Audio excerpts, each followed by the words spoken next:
अब तक का जो हमारा अपना तजर्बा और हमने जो पढ़ा है वो यही है कि इस कौम को इतना ज़्यादा जलील कर दिया गया है कि अब आज की तारीख में मुंह खोलने से ये कौम डरती है, बोलने से डरती है, मस्त अपने हाल में है। साल भर में 1000 1500 उर्स होता है हिंदुस्तान भर में। ये खिचड़े का मौसम आ गया या ताजिया का मौसम आ गया, ये बाबा का उर्स आ गया, अब अल्लम बल्लम उठाने का मौसम आ गया, झंडा लेके जाएंगे यहाँ से गाजी सरकार बहराइच शरीफ। समझते हैं कि सबसे बड़ी खिदमत दीन की यही है। ये सब जहालत है, जहालत जहालत, ओनली जहालत है। 2-4 साल से तो ये जंगलीपन चालू है। ताजियों के साथ बुत लगा दिए गए, मूर्तियां रख दी गई हैं और हमारा सुन्नी बुत परस्ती कर रहा है, बुत परस्ती। 50 वीडियो और फोटो मेरे पास मौजूद है ताजियों के, जहां मौलाना लोग, पीर लोग सब ताजिया कंधे पे उठाए हुए हैं और मूर्तियां लगी गले में लटक रही उन ताजिया बाबा को। बदकिस्मती से ये सारा धंधा, गोरख धंधा और ये जंगली पल्स सिर्फ सुन्नियत के प्लेटफॉर्म से हो रहा है। मौलाना डर के नहीं मारे बोलता नहीं बेचारा। अगर बोल दिया तो सिटवा नाराज हो जाएगा, बोल दिया तो सदर सेक्रेटरी खजांची नाराज हो जाएंगे, कमेटी नाराज हो जाएगी, अगर बोल दिया तो नजराना कट जाएगा, आगे फिर बुलाए नहीं जाएंगे। ये वो खौफ है जो इंसान को हक बोलने से रोक रहा है। और गुमराही के इस दलदल में हमारी कौम का बच्चा, बूढ़ा, जवान, मर्द, औरत सब दलदल में धंसे जा रहे हैं। कौन जिम्मेदार इसका है? हमने पूरे मुल्क में लोगों से पूछा है क्या है ताजिया, कोई जवाब किसी के पास नहीं। किसके गम में उठाते हो? क्यों बनाते हो तुम ताजिए? तुम्हें हुसैन के नाम पे ताजिया तो याद आता है, हुसैन का करबला में आखिरी सजदा याद नहीं आता? 3 दिन भूखे प्यासे रह करके कोई माई का लाल करबला में इस कंडीशन में भी उनकी सजदे और उनके इबादत का रंग कोई बदला हो तो मुझे बताओ।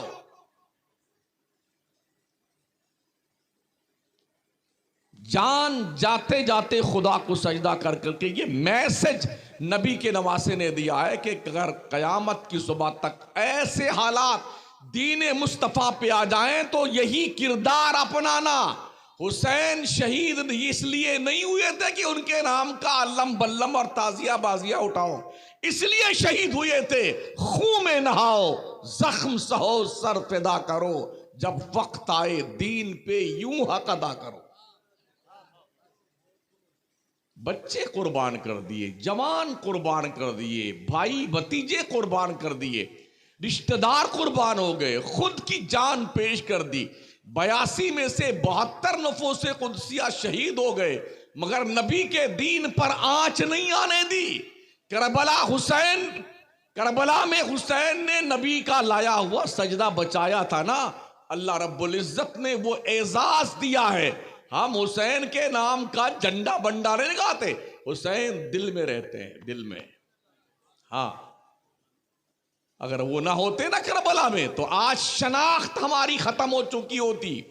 ये टोपियां, ये दाढ़ियां, ये सजदों का वकार, ये मस्जिदों के मीनारे, ये कुरान की पाकीज़ा तिलावत, ये सब कुछ सदका है हुसैनी किरदार का। इसलिए ओ सुन्नियों, किस जंगल में घूम रहे हो ताजियां लेकर के? दुनिया के नक्शे पे एक करबला है जो इराक में है। करम फरमाओ ने हर गांव में करबला बना रखा है। हाँ, एक छोटका करबला है, वो बड़का करबला है। वो क्या, आशा, मलीदा, अगरबत्ती, लोबान, बोले कि जी मेहंदी निकाली जाती है और जी वो 4 दिन तक उसको घुमाया जाएगा, फिर बड़े इज्जतो वकार के साथ चौक पे लाया जाएगा तो उसके आगे पीछे कुछ कूदने वाले बंदर की तरह कूदते रहते हैं, उनको फायक बोलते हैं, फायक। ये जमीर फरोशी, ये बेगैरती हजरत ज़ैनुल आबदीन करबला के चश्मदीद गवाह हैं। ये तन्हा बच के आए थे हजरत इमाम हुसैन की औलाद में से। लगभग 40 साल तक करबला के बाद मदीने में रहे, कभी भी उन्होंने ताजिया नहीं बनाया। उनके भाई उनके सामने शहीद हुए, उनके आवानो अंसार उनके सामने शहीद हुए, उनके वालिद बुजुर्गार उनके सामने शहीद हुए।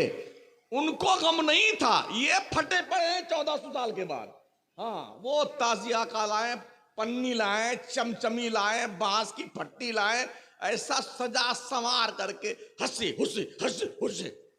जाहिल कहेंगे, बंद कर दो ये जंगलीपन। हुसैनियत ताजिया उठाने का नाम नहीं है, हुसैनियत मुस्तफा के दीन पे जिबा हो जाने का नाम है। पहचानो अपने आप को, शऊर बेदार कीजिए। इमाम अहले सुन्नत ने फरमाया, जो ताजिया के सामने मलीदा, आशा, फातिहा, दुरूद और खिताब फरमाते हैं, वो मौलवी पेट पालने वाले हैं। देख लो फतवा रज़विया। हमारी कौम ने ये बोले, ये ताजिया को नहीं मानता है, ये सुन्नी नहीं है। अरे वाह, क्या तुम्हारे पास बहुत बढ़िया लाइसेंस है जारी करने का कि जो ताजिया को ना माने वो सुन्नी नहीं है, तुम सुन्नी हो। कुछ ये तर्क देते हैं, अरे हमारे दादा, परदादा, लकड़ दादा, पकड़ दादा से सब चला आ रहा है। एक बार नहीं मनाया था तो भैंस मर गई थी, एक बार नहीं रखा तो वो लड़का मर गया। हमको 40 साल हो गए इसके खिलाफ तकरीर करते हुए, अभी तक हम नहीं मरे हैं, एकदम जिंदा है। अगर ताजिया रखने से कोई मरता नहीं है तो मेरी तरफ से इजाजत है, हर घर में हर आदमी के नाम की अलग अलग ताजिया होनी चाहिए। अगर ताजिया से कोई नहीं मरता है भाई साहब, तो मत मरो भाई साहब, बना लो सब लोग ताजिया। ये क्या लॉजिक है जो बाउंसर जा रही है? ताजिया रखेंगे तो मरेंगे नहीं, बीमार नहीं होंगे। हमने ऐसे ऐसे ताजियादारों को मरते हुए देखा, नाक रगड़ रगड़ करके वो मरने की दुआएं मांगते और मौत नहीं आती। इसलिए खुदा के लिए और सुन्नी अपने हाल पर रहम करो, अपने हाल पर। ताजिया ताजियत से बना है। ताजियत कहते हैं जिसके यहां कोई मर मुरा जाए ना, उसके यहां जाकर के गम के अल्फाज कहना, भाई साहब सब्र कीजिए, इन्नल्लाह मअस-साबिरीन, सबके साथ ऐसे ही होता, इसको ताजियत कहते हैं। तो क्या करबला वालों को तुम मुर्दा मानते हो? अरे करबला के शहीद मुर्दा की जिंदा। कुरान जिनके जिंदगी की गारंटी देता हो, जब वो जिंदा है तो ये ताजिया वाजिया क्या बला है? इसका मतलब ये है, इसके पीछे रीजन ये है जहनी अय्याशी, बेगैरती, बेशर्मी, मिल्लत की बहु बेटियों को बरसरे बाजार रुसवा करना, गली कूचों में जुलूस निकाल करके पैसा वसूलना और हंगामा बपा करना और अपनी जहालत का ढोल पीटना, ताकि लोगों को लगे बहुत बड़ा इसकी मोहब्बत का शौक चर्रा रहा है इमाम हुसैन की मोहब्बत में। हमने कभी नहीं देखा, करबला जाके आए वहां ताजिया नहीं देखा हजरत हमने। अभी हम फिर 12 तारीख को जा रहे हैं Karbala. Baghdad, Kufa, Najaf, Karbala, कासिमैन सब देखा कई बार, फिर भी जा रहे हैं। झुक झुक के देखा इमाम हुसैन के मजार के आसपास, इस जाली से उस जाली से, अब्बास अलंबरदार के उधर, हजरत मुस्लिम बिन अकील के यहाँ, मौला अली करमल्लाहु ताला वजहुल करीम के यहाँ, शहजाद गाने मुस्लिम के यहाँ मुसय्यब में देखा, कासिमैन में देखा, कोई नहीं, पूरे इराक में कहीं एक को ताजिया नहीं, ना छुटका है ना बड़का है। ये हिंदुस्तान के हमारे लोग पगलाए हुए बेटे, इसी में लगे हुए हैं लोग।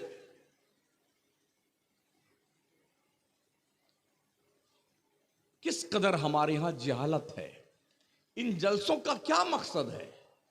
रुपए खर्च होते हैं, लोग बुलाए जाते हैं, आपका वक्त बर्बाद होता है। आपको अगर सही मानों में इल्म ना सिखाया जाए, अच्छी बात सच्ची बात ना बताई जाए, तो मेरे इतनी दूर से आने का फायदा क्या हुआ? मैं खुश करने नहीं आया हूं, मेरे पास जन्नत का टिकट नहीं, मुझे खुद पता नहीं कि जन्नत में जाऊंगा कि नहीं जाऊंगा, मैं कहां से आपको टिकट दूं? नहीं, हमारे पीर साहब वादा किए हैं हम जन्नत में लेके जाएंगे। मैंने ऐसे पीरों से वही स्टेज में पूछ लिया, आप जाएंगे? तो उनके चेहरे का रंग बदल गया। हजरत उमर जैसा बरगुज़ीदा बंदा जिसकी शान में कुरानी आयतें उतरी हैं, मुस्तफा करीम फरमाते लौ काना बादी नबिया लकाना उमर इब्नुल खत्ताब, अगर मेरे बाद कोई नबी आना पॉसिबल होता, उमर इस शान का मालिक है कि ये नबी बनकर आता। वो उमर कहते हैं अगर अल्लाह ने ऐलान किया हश्र के मैदान में कि मैंने सबकी बख्शिश कर दी मगर एक को नहीं बख्शा, हजरत उमर फरमाते हैं कि मुझे डर है कहीं वो उमर तो नहीं है जो बख्शा नहीं गया। जिनकी नेकियां आसमान के सितारों के बराबर है, जिनको देख के शैतान डर के मारे रास्ता बदल देता था। आका करीम फरमाते हैं मफहूम हदीस, उमर जब तू रास्ता चलता है ना और शैतान तुझे देखता है तो तेरे डर से वो अपना रास्ता बदल देता है। ये वो उमर कहते हैं। और फरमाते हैं अगर अल्लाह ने ये ऐलान किया मैंने किसी को नहीं बख्शा मगर एक को बख्शा है, तो फरमाते हैं मैं उम्मीद रखता हूं रब की जात से वो उमर ही बख्शा गया होगा। ईमान किसे कहते हैं? खौफ और उम्मीद के बीच की एक कैफियत है जिसे ईमान कहा जाता है। रब से डरते भी रहिए, उसकी रहमत की दहलीज पर कशकोले गदाई लेके भीख भी मांगते रहे, इसी का नाम ईमान। जिस दिन ये मुकम्मल कॉन्फिडेंस के साथ आप कहेंगे हम ही जन्नत में जाएंगे, समझ लेना कि आपका बाप भी नहीं जाएगा इस मामले में, अगर ये कंडीशन आपकी और आपके बाप की है। जन्नत खरीदी नहीं जाती है, अल्लाह के करम से मिलती है, रब की इनायत से मिलती है। हमने पूरे मुल्क में देखा है इतने कव्वाली और कव्वाला और कव्वाल सज धज करके, जैसे नई नवेली दुल्हन नहीं आती है पहली रात में, ऐसे ही कव्वाला मुहतरमा सज के आती हैं। वो बीच में बैठती हैं, एक कव्वाल इधर एक कव्वाल इधर, और पूरी रात हाय हाय हाय वो इसको दुल्हन बनाता है, ये इसको दुल्हा बनाती है। ओ बेशरम लोगों, और तुम इस तरह बैठ करके अपनी गैरत का जनाजा निकलते देखते हो। लेके बेटे गड्डियां नोटों की, नई नई 20-20 की और 10-10 वाली और 5-5 वाली, ऐसा वहां से चलेगा कूद फांदता यहां तक, और मुहतरमा के ऊपर यूं यूं यूं लुटाता है। अब तेरी मां अगर मर रही है उसकी दवा पे खर्च कर ये पैसे, तेरा बाप जरूरतमंद है उसे दे ये पैसे। इन तवाइफ नुमा लोगों पे पैसे खर्च करके क्यों जिंदगी बर्बाद करता है? अल्लाह के वलियों के आस्थानों पे नचनियों को बुलाते हो, गवैयों को बुलाते हो। भेजा खराब हो गया क्या? अगर किसी को बहुत तुर्रम खां बनते हो ना, मरते ही नाम बदल जाता है महोदय जी। कोई नहीं पूछता है खान साहब मरे, मुर्दा मुर्दा मुर्दा। और ऐसे भी अगर इस तोद शरीफ पर कोई घमंड की, गुरूर की, पैसों की, फिरौनियत की, बेहूदगी की चर्बी ज्यादा चढ़ जाए तो अपने गांव के कब्रिस्तान में अकेले रात में जाकर के एक बार चक्कर लगा लो। और पूछिए जो अब तक जा चुके हैं, सरपंच साहब कैसी तबीयत शरीफ आपकी? अब्बा हुजूर कैसे हैं आप? दादाजी कैसी तबीयत शरीफ आपकी है? अंदर ठीक लग रहा है? हवा तो चलती होगी ना? कुमकुमे लगे आपकी कब्र में? ओ नरम बिस्तरों पे नींद ना पाने वालों, और नींद ना आने की वजह गरम बिस्तर, नरम बिस्तर नहीं, ऐसी नहीं तो नींद नहीं आती है। पूछो मरे हुए लोगों से, उसकी कब्र में क्या ऐसी लगी हुई है? खफ्ते में मुब्तला है मुसलमान हमारा। जिस कौम की बच्चियां, बहनें, बेटियां, माएं भाग कर गैरों से शादियां कर रही हूं मुर्तद होकर के, वो कौम भी जिंदा है गैरत के साथ। डूब मर जाओ।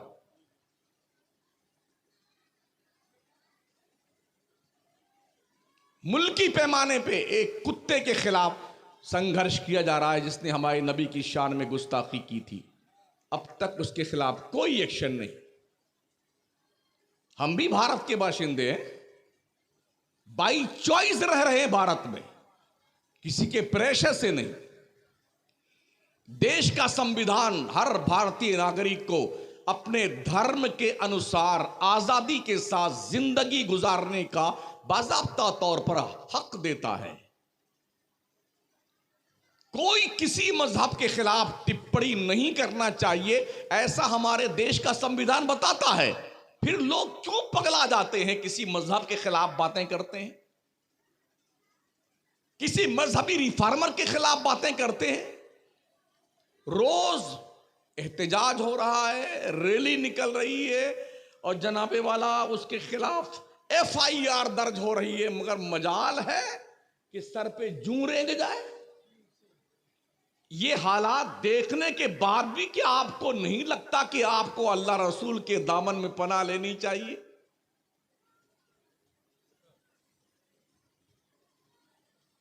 वो तो पागल हो गया था जिन्ना।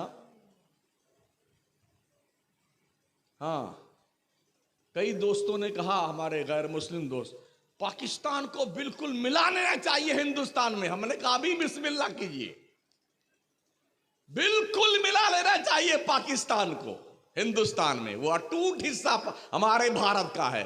दिया किसने था? उसके नाम का पता लगाओ। किसने बांटा था देश को? हमने थोड़ी बांटा था। उस पगले ने मांग की और उसको देके साइड में कर दिया गया। अगर ऐसा ना होता तो शायद हम भी प्रधानमंत्री बनते इस देश में। जितना क्रीम तबका था वो पगला करके भारत छोड़ के पाकिस्तान चला गया, और हमने अपने इस देश को ही सर्वप्रथम माना और यहीं रहे हम, और अब तक इसी जमीन से लगे हुए हैं। इस भारत के एक भी सेंटीमीटर जमीन पर अगर कोई नापाक नजर डालता है, चाहे चीन हो, चाहे पाकिस्तान हो, चाहे बांग्लादेश हो, मुसलमान ये दम रखता है कि उसकी आंखें निकाल लेगा। बावजूद इसके हमें शक की नजरों से देखा जाता है। मैं ये अर्ज करना चाहूंगा, ये मुसलमानों की कुर्बानियां थी 2000। अब जब क्या नाम है, अंग्रेजों का दौर खत्म हुआ है ना, अगर मुसलमान मौलाना मुफ्ती अल्लामा मैदान जंग में न उतरे होते ना, तो अब तक के गुलामी की जंजीरों में पूरा देश जकड़ा हुआ होता। हम सब भूल गए। बस सुबह से शाम तक इस होटले बैठे हैं, वहां बैठे हैं, गप्पे चल रही हैं, समोसा, पकौड़ी, कचौड़ी खाए जा रहे हैं जैसे बकरियां कचर कचर खाती हैं हरदम। ऐसी चल रहा है सब कुछ। इतना समय आपके पास है बर्बाद करने का? 2 घंटा, 3 घंटा, 4 घंटा, यार किसको कहते हैं? बोले टाइम पास कर रहे हैं। ये तो ऐसे ही पास हो जाएगा, चाहे तुम पास करो चाहे ना करो। हर बच्चा चाहता है मैं जल्दी जवान हो जाऊं। कोई जवान नहीं चाहता कि मैं बूढ़ा भी हो जाऊं।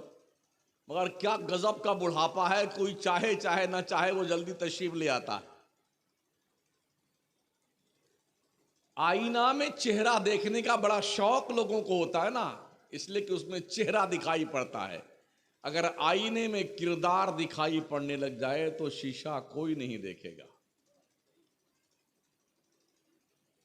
इसलिए अपने हालत-ए-ज़ार पे रहम करो, अपने घर के बच्चों की बच्चियों की तरबियत करो। ये जो फालतू के पैसे इस हुलूस में, बाबा के उस हुलूस में, उस कव्वाली पे, उस ढोल बाजे तबले पर और सरंगी पर और कव्वाल और कव्वाला पर और जी ताजिया और खाजिया पर, ये पैसे इकट्ठा करो और अपने पीर के नाम, अपने अब्बा के नाम, गौस पाक के नाम, गरीब नवाज के नाम, आला हजरत के नाम, मखदूम सिमनानी के नाम की कॉलेज बनाओ, स्कूल बनाओ, यूनिवर्सिटी बनाओ, दारुल बनाओ, ताकि बच्चे आपके ग्रेजुएट हो, क्वालिफाइड हो, दीन के दायरे में रहते हुए दुनिया की कौमों के आंखों में आंखें डालकर देखने का हौसला पैदा करें। आज हमारी बच्चियों को गैरों के कॉलेज में एडमिशन इसलिए नहीं मिलता है कि वो बुर्का पहन के आती हैं। पहले इबा उतारिए, निकाब उतारिए, तब एडमिशन दिया जाएगा। हम आए दिन पढ़ते हैं अखबारात, मीडिया के हवाले से खबरें मिलती रहती हैं। क्या मुसलमान इतना इतना मंगता हो गया है, इतना फकीट्टा हो गया है कि ये अपना स्कूल नहीं बना सकता है? बंद कर दो, जलसे बंद कर दो और साल भर के जलसों का पैसा इकट्ठा करके एक यूनिवर्सिटी हम बना सकते हैं और अपने मुस्लिम कम्युनिटी के बच्चों को बाज़ाब्ता स्कॉलरशिप दे करके उन्हें तालीम दी जाए, ताकि डॉक्टर, इंजीनियर, लॉयर, आईएएस अफसर, आईपीएस बने। दुनिया यही तो चाहती है ना कि मुसलमान कौम और एससी, एसटी, ओबीसी माइनॉरिटीज के स्टूडेंट्स जो है वो पढ़ने ना पाएं। और हमारी कौम ऐसे ही नहीं चाहती है। अरे चलो 10वीं तक बाई ग्रेस पास हुआ ना, बेटा गुड्डू मुंबई चले जाना, किसी होटल में कोई प्लेट व्लेट साफ करते रहना, कहीं जाकर के बटन टांगते रहना, 2-4-5 हज़ार रुपया मिलेगा तो अम्मी का पान तक खर्चा निकल ही आएगा। हम इसी में खुश हैं। वो छोटे बच्चे जिनके पढ़ने की उम्र है, वो बच्चे बम्बई और बड़े बड़े शहरों में, लुधियाना में, कलकत्ता में और जनाबे वाला लखनऊ में, कानपुर में, दूसरे शहरों में, चेन्नई में, हमने देखा है बेचारे जिनकी पढ़ाई की उम्र है, वो बच्चे वहां मेहनत मजदूरी कर रहे हैं, बड़ी ही कसम पुरसी के आलम है। क्या बच्चे आपने इसीलिए पैदा किए थे?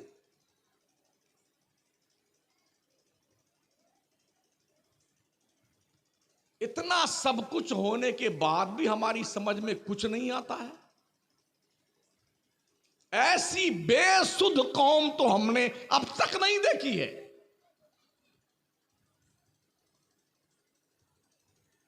इस्लाम का कानून है किसी पर जुल्म मत करो। अगर तुम्हें कोई एक थप्पड़ मारता है तो चुपचाप बर्दाश्त मत कर लो। जितना जोर से उसने मारा है ना, उतना ही जोर से खींच के लगाने का जज्बा पैदा करो। किसी ने तुम्हारी नाक काटी है तो उसके बदले में नाक ही काटी जाएगी। तुम्हारी आंख किसी ने फोड़ी है, उसके बदले में आंख फोड़ी जाएगी। इसी का नाम इंसाफ है। और जब तंग आ गई हमारे मुल्क की हुकूमत, तो सुषमा स्वराज ने, जब वो अपने दौर में अपने दल की नेता थी विपक्ष में, तो उन्होंने बरजस्ता यही कहा था पार्लियामेंट में कि सऊदी का कानून लागू कर दो भारत में, ताकि बलात्कार और रेप के केस बंद हो जाएं। एहसास है ना तुम्हें? ये सऊदी के बाप का कानून नहीं है, रसूल पाक का कानून है, अल्लाह का कानून है। इंसाफ यही है कि बलात्कारियों को सजा दी जाए। शादीशुदा है तो उसे खड्डे में गाड़ करके पत्थर मार मार के मार डालो। एक मरेगा ना तो 1000 लोगों की आंखें आंसुओं से तर हो जाएगी। अभी 1 महीना पहले सऊदी अरबिया में 7 पाकिस्तानियों ने किसी एक बच्ची के साथ सेना बिल जबर किया, पकड़े गए। एक बाली मुजरिम ठहरे, 7 के हाथ पीछे बांध दिए गए। भरे मजमा में, बरसरे बाजार उनकी गर्दन ऐसे काटी गई, मारा धड़ाम से, मुंडी उधर धर उधर। ये 7 मारे गए हैं ना, तो 7 लाख को इबरत हासिल होती है कि यार ऐसा नहीं करना चाहिए। इसे कहते हैं इस्लाम का कानून। और यहां तो बलात्कारियों को हार फूल पहनाया जाता है, जानियों का इस्तेकबाल किया जाता है। वारे क्या मुल्क हमारा है, जहां पर पापियों को शरण दी जाती है, जालिमों की हिमायत की जाती है, बदकारों को बाज़ाब्ता तौर पे सपोर्ट किया जाता है, मगर इस्लाम इन तमाम चीजों पर चौकड़ी लगाता है ताकि दुनिया में इंसाफ कायम हो। ना कोई जुल्म करे बड़ा छोटे पर, ना कोई किसी के खिलाफ ऑब्जेक्शन करे। कानून को सब फॉलो करो, कानून को हाथ में कभी मत लो, ताकि मुल्क का निजाम दरहम बरहम ना होने पाए। तो मैं अर्ज कर रहा था साथियों, ये जो अरबों रुपए हमारे सुन्नियों के इस बकवास पे खर्च होते हैं ना, सिर्फ मुंबई महाराष्ट्र का मुसलमान मुहर्रम के महीने में, एक महीने में कम से कम 1 अरब रुपए का खिचड़ा खा जाता है। अगर आप मुंबई रहते हैं, आप देख लीजिए, हर गली में 200 देग यहां है, 400 वहां चढ़ी है, 500 देग वहां चढ़ी है, पूरी रात देग घोटाई देग घोटाई। अबे मरदूद नमाज का भी वक्त तो आता है इस बीच में, क्यों नहीं पढ़ने जाता? करबला में इमाम हुसैन भूखे थे और यहां पर थे, बोटी से सिझा रहे हैं और दलिया को घोल रहे हैं और फिर खाए जा रहे हैं और पिए जा रहे हैं। अरबों रुपए का शरबत पी जाता है, खिचड़ा खा जाता है, बोलता हम हुसैनी हम हुसैनी। ये चेहरा दाग दिया जाएगा जहन्नम के अंगारों से। तुमने इस्लाम की तस्वीर को मस्ख करने की नापाक जसारत की है, इसलिए सोचिए और 100 बार सोचिए, अपने बच्चों तक आप दीन कैसे मुंतकिल कर सकते हैं। आज के वक्त का सबसे बड़ा चैलेंज ये है, जो आपके सीने में ईमान है, इस ईमान को अपने बच्चों के दिल में ट्रांसफर करने का कोई आपके पास सिस्टम है? मदरसे में तो कोई 5% बच्चे पढ़ने आते हैं, और मदरसों का हाल यह है कि कहीं की ईंट कहीं का रोड़ा, भानुमती ने कुंभा जोड़ा। दरवाजा लगा है तो खिड़की टूटी हुई है, खिड़की टूटी है तो दरवाजा लगा हुआ है, दरवाजे भी हैं तो कुंडी नहीं है जरा। हाँ, बाथरूम में उसकी भी कुंडियां टूटी हुई हैं। एक बार तो हम धोखे चले गए, धोखे में इस्तिंजा करना था, अंदर गए तो कुंडी टूटी हुई, वो तो खैरियत था, कोई आया नहीं।